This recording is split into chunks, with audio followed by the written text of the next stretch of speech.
Welcome to Nursing School Explained and this video in the Care Plan Help series where we address lab values and nursing considerations and apply them to a particular patient care scenario to help you analyze your patient on your care plan and prove to your professor that you understand, that you're able to critically think about the patient that you encounter in clinical.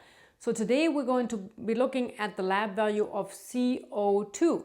And CO2 is a gas that we expel after breathing, so that's a very important consideration. But CO2 also applies to blood gases and the acid-base balances.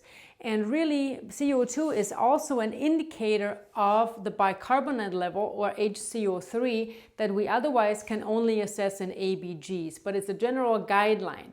So because we know that CO2 relates to the patient's respiratory status, we should always assess their respiratory rate, their depth, their effort, as well as their O2 sat, because that all relates back to their CO2 level.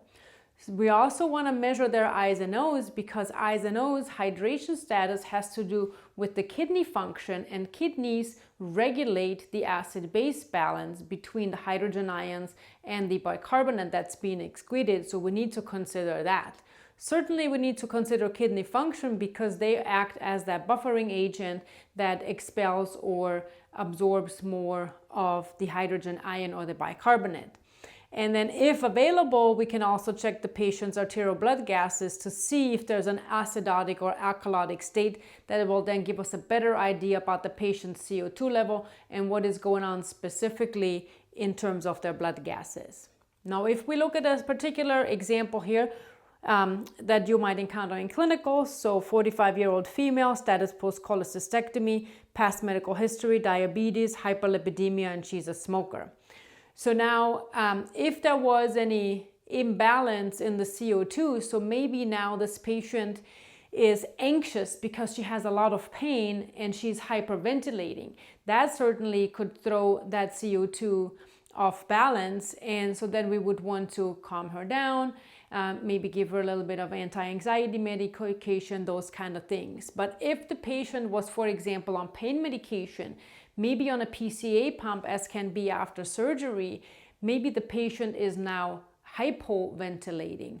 And so the appropriate interventions would be encouraging that incentive spirometer, maybe giving her a little bit of O2 to boost her, and then see what her respiratory rate is and assess the effect that narcotics might be having on her respiratory system.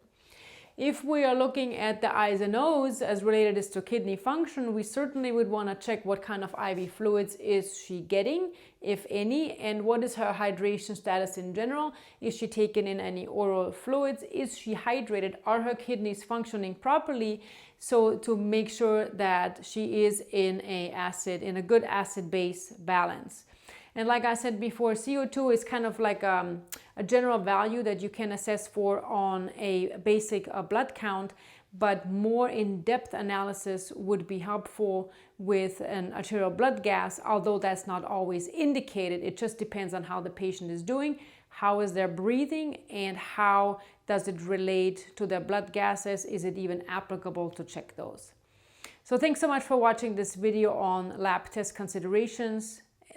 and nursing considerations. Also check out the other videos where I go into different kind of lab tests and analyze that as it pertains to your care plan and the patient scenario that you are dealing with in clinical.